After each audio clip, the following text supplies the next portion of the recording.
Assalamualaikum warahmatullahi wabarakatuh. Kepada para kawan-kawan yang dirahmati Allah Subhanahu wa taala, di sini saya akan sampaikan tentang tentang hadis Nabi Muhammad SAW tentang orang yang membaca Al-Qur'an. Di sini Nabi Muhammad SAW mengatakan man qara'a asyara ayatin lam yaktub minal ghafilin. Barang siapa membaca ayat Al-Quran, ya, ayat Al-Quran, ia tidak ditulis sebagai orang-orang yang lalai, ya.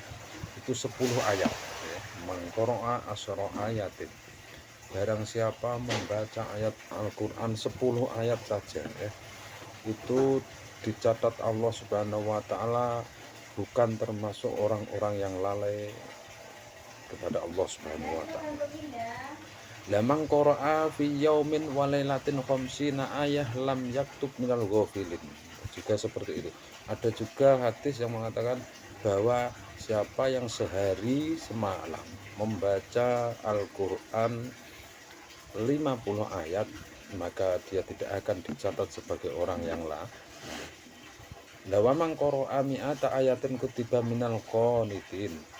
Ketika ada orang sehari semalam membaca 100 ayat, maka dia dicatat oleh Allah Subhanahu wa taala termasuk orang-orang yang taat.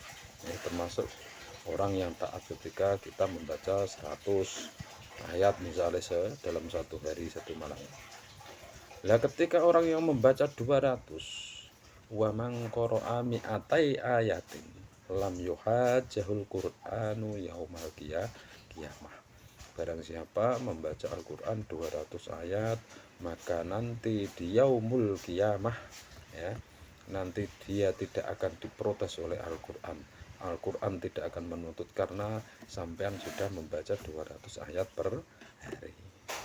Lawamang qara'a khamsa mi'ata kutiba lahu qintarun minal ajri. Barang siapa membaca 500 ayat ditetapkan baginya 1 pikul pahala.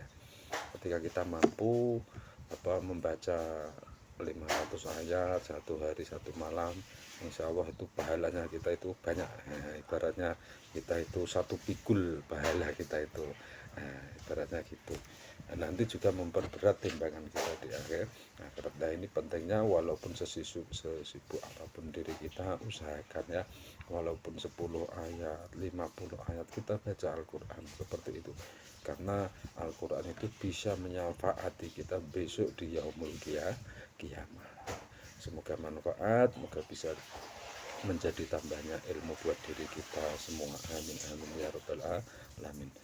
Wabillahi taufiq wal hidayah wa ridha wal inayah. Wassalamualaikum warahmatullahi wabarakatuh.